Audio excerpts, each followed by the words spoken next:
मित्रों को हमारा सादर सादर सादर नमस्कार। मित्रों, आज हमारे बीच में हैं एक ऐसे कलाकार जो अपनी रचनाओं को, अपनी अभिव्यक्ति को कला के माध्यम से हम लोगों के बीच में लाते हैं, देश और दुनिया तक अपनी उन प्रवृत्तियों को पहुंचाते हैं, अपनी कलात्मक प्रवृत्ति को। तो श्री गोकुल वानी जी हमारे बीच में हैं। तो ये एक आर्टिस्ट भी हैं, कलाकार भी हैं, और यहाँ पर मेडिकल कॉलेज में जो है ये जॉब भी करते हैं। तो गोकुल वानी जी हमारे, तो पहले तो स्वागत है वानी जी आपका हमारे इस चैनल पर। और ये जो आप ये अपनी कलाओं को देश और दुनिया के बीच में, लोगों के बीच में ला रहे हैं, देश और दुनिया तक पहुंचा रहे हैं, ये आपको ये कहाँ से सीखने का ऐसा अवसर मिला?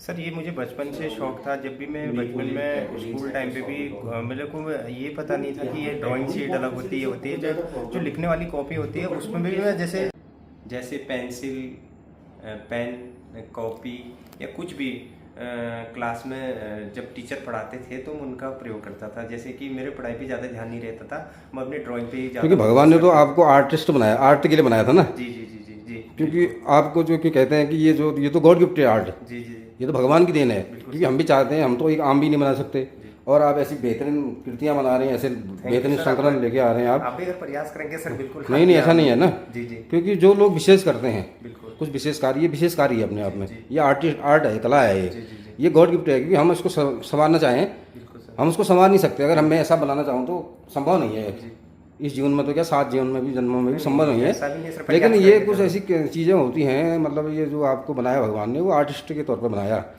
कलाकार के तौर पर बनाया। क्योंकि हमारी बिटिया भी बनाती है ना, तो मुझे पता है कि कितनी मेहनत लगती है और कैसा आर्ट है, और कैसे उसको कल्पना करनी पड़ती है। कल्पना पर आधारित तो है ये, कैसे आप मन में लाते हैं, कैसे चित्रों को बनाते हैं। थोड़ा भी अगर आप दाएँ बाएँ हो जाए, सारी मेहनत बरकत, मतलब सारी मेहनत खराब हो जाएगी आपकी ना।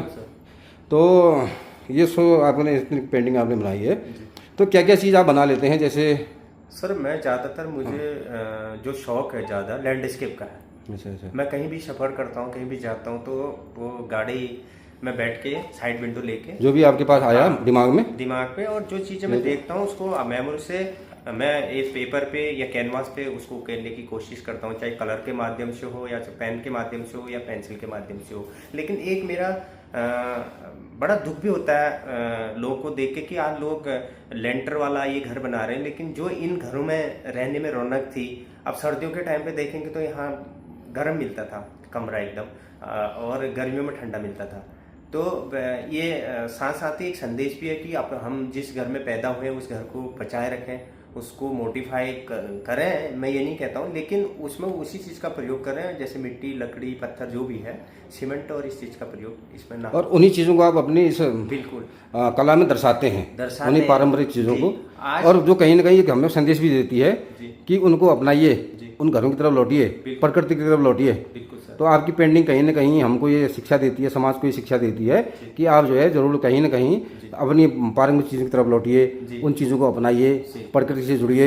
ये पौराणिक चीज़ें हैं, इनको विलुप्त ना कीजिए, इनको सुरक्षित रखें। आज मैं क्या कर सकता हूँ कि इसको एक पेंटिंग के माध्यम से या ड्राइंग के माध्यम से सुरक्षित रखना चाहता हूँ। आगे वाली पीढ़ी भी देखे कि पहले ऐसे घर थे, लेकिन आज की जनरेशन तो ये मकान को कहाँ से देखती है। वो जो पुराने घर थे वो तो तोड़ दिए, वो भूल गए। बिल्कुल।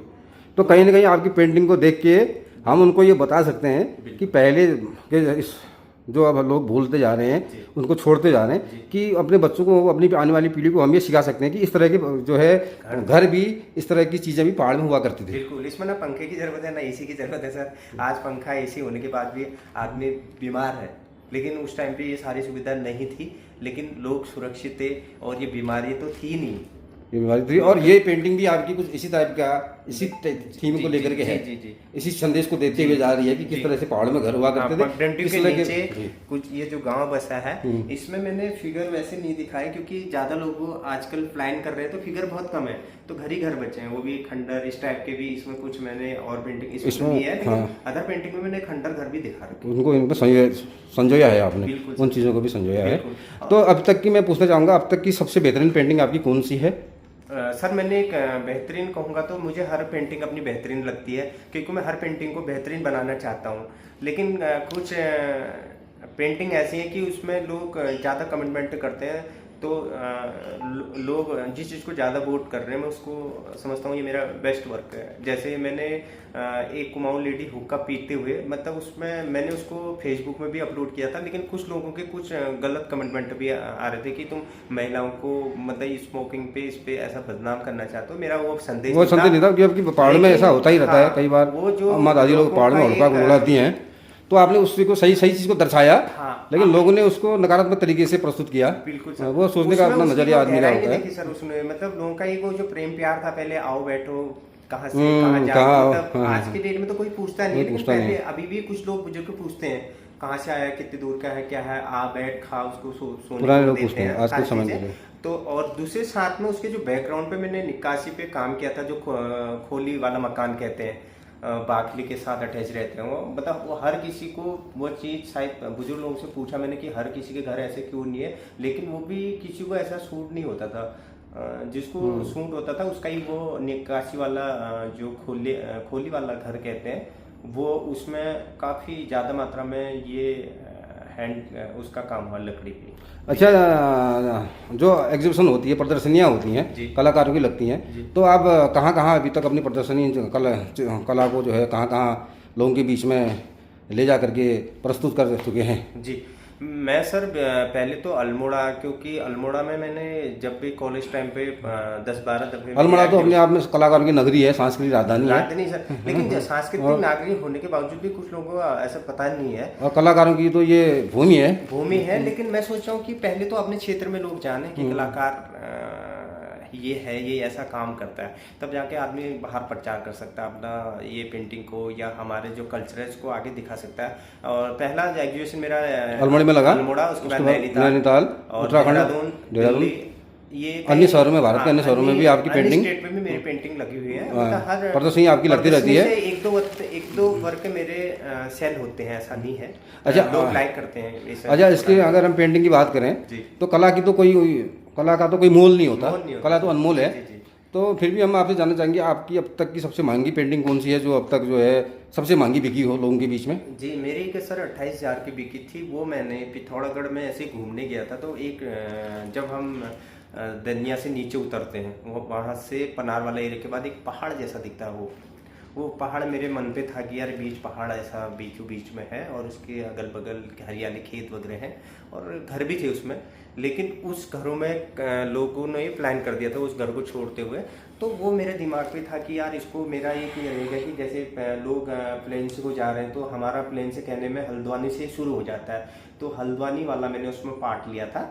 उससे पहले पहाड़ वाला जो बता रहा हूँ मैं आपको, वो मैंने पिथौरागढ़ वाला पहाड़ लिया था, उसमें जो खेत कुछ है वहाँ की दिखा था मैंने पिथौरागढ़ के, और वो सबसे महंगी बिकी। बिल्कुल सर। आगे क्या लक्ष्य है, क्या करना चाह रहे हैं आप पेंटिंग के क्षेत्र में? आप पेंटिंग के क्षेत्र में, और हम लोगों को या आम जनता को, इसमें रुचि रखने वालों को, उन विद्यार्थियों को आप क्या संदेश देना चाहेंगे? मैं सर काष्ठ कला पे जिन बुजुर्गों ने, जिन हस्तकला वालों ने काम किया है, मैं उनका जो ये काम है इसको एक पेंटिंग के माध्यम से सुरक्षित रखना चाहता हूँ। विशेषकर आने वाली पीढ़ी को भी यही संदेश देना चाहूँगा कि आप सीखें इनसे कुछ ना कुछ। अच्छा, लोग आपसे ऐसा ना डुबाएं, इसको और आगे पहुंचाएं, और अपने जो पहाड़ का रहन सहन है इसको जैसे पुराने लोगों में था वही होना चाहिए मेरे हिसाब से। अगर लोग आपसे ये पेंटिंग के बारे में पूछना चाहते हैं, या वो खरीदना चाहते हैं, या वो बनवाना चाहते हैं, या वो जो है अपने माता पिता के चित्रों को बनवाना चाहते हैं आपसे, या पुरानी मतलब हमने उन धरोहरों को संरक्षित करना चाहते हैं, तो उसके लिए आपका कोई नंबर हो तो नंबर हमारे डिस्प्ले करेंगे आप। क्या नंबर है आपका और कहाँ पे मिल सकते हैं आपसे? मैं सर अभी तो अल्मोड़ा में हूँ प्रॉपर, मेरा मन भी यही है कि मैं अल्मोड़ा में रहूँ। यहाँ से अनेक राज्यों में अपने अल्मोड़ा का जो कल्चर है, वैसे तो पूरा स्टेट का, उत्तराखंड स्टेट में जो 13 जिले हैं उसमें हर जिले में अलग अलग कला है, छिपी हुई है, लेकिन हम उसको उजागर करें पेंटिंग के माध्यम से। हर मतलब जिले वाले जितने भी कलाकार हैं उनको प्रमोट करें, उनको सिखाएं, और उनसे भी हम सीखें। ऐसा नहीं कि हमने बहुत कुछ सीख लिया। आपका कोई नंबर है? नंबर हाँ सर, मेरा जो नंबर है 9568 853838 पे आप कांटेक्ट कर सकते हैं।